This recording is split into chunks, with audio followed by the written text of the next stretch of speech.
Hello. I guess I'm going to continue on kind of what I had on a previous talk about customer service. And it's going into Canon wars now. The one thing that kind of really irritates me a lot is, well, that's not Canon anymore. That used to be Canon, but it's not Canon no more. It doesn't matter. It's the biggest bunch of plop there is out there. And the biggest one there is right now is the EU are now Legends versus Disney. And notice I didn't say that word canon on either one of them. Why? Because they both are canon.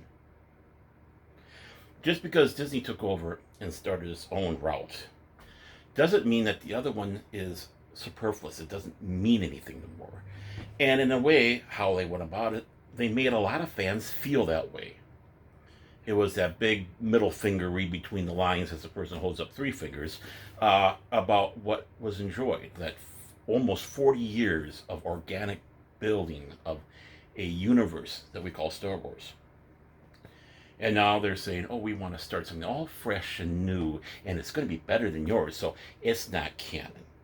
No, it is. Very much so, but it's a different canon. It's a different venue of that. I always call it the EU canon, or when I have to, Legends canon, and then I say Disney canon. They're both just as important. What is the proof in the pudding? Well, Marvel had a 107 issue run back in the 70s and into the 80s of the first Star Wars comics. Great universe building on that one. And a few years back, they decided, hey, let's bring it to an end. Let's have that final issue, because it was still kind of left a little hanging. There was no really good finish or end to that story arc, that storyline. So they came up with this, one of the many variant covers, but issue 108, and of course it's got that lovely little banner on the top. It says Legends, bringing back several of the popular characters, and maybe you might say infamous characters, such as, well, you had Valance. That was the first big bounty hunter that we had in Star Wars before Boba Fett. And the infamous Jackson, the 6-foot-tall green meat-eating rabbit that a lot of people try to associate as the Jar Jar Binks of his day. And no, it's not. It's just a rip-off of Bugs Bunny. Let's just be 100% honest about that. It sold. It sold big time. People were hungry for this. It must have been a bit of a slap in the face to some of the people at Disney that wanted to decry it and, okay, we're just doing this for fan service and blah, blah, blah. It'll be one of those little small run type things. No one's really going to care, but boom. But nothing hit harder than this is where it comes to that customer service, which I talked about once before, about people wanting something. We want Star Wars. We want to see this one. And a few months back, Amazon had for offer completely, I hesitate to call bootleg, but I suppose you could put it in that category, of a book that was rejected, not really rejected, but passed over for Truce at Baccarat. I hope I said that one right. It's one of those things where you read it and it's like, how do I pronounce it, especially when you have dyslexia. And of course, it never saw the light of day until it was actually put on PDF on the computer. And it's available out there, so you want to look it up. You can actually read the book. But for 3 weeks, with no advertisements, with no promotion, no nothing, just what you would call word of mouth. This little gem, I'll bring that up a little bit closer, that little gem was available.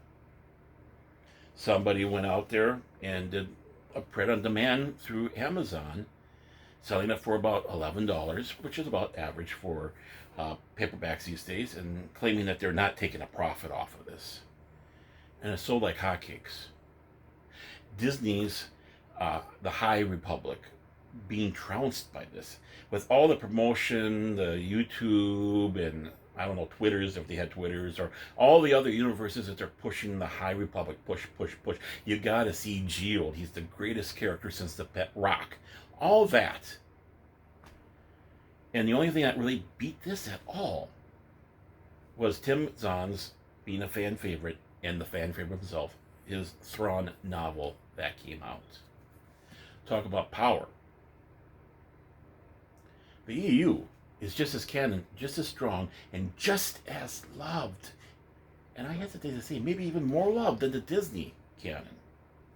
Yes, it's two different generations, two different eras of people.